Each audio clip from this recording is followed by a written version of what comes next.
सो अभी 4 set of brake pad replace होने के बाद मैं आप लोगों को अभी जो साउंड है बाइक का अभी सुना देता हूँ। तो मैं माइक को थोड़ा नीचे कर लेता हूँ, आपको ज़्यादा अच्छे से सुनाई देगा।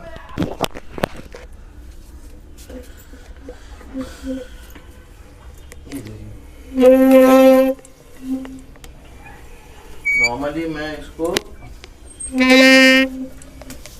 ये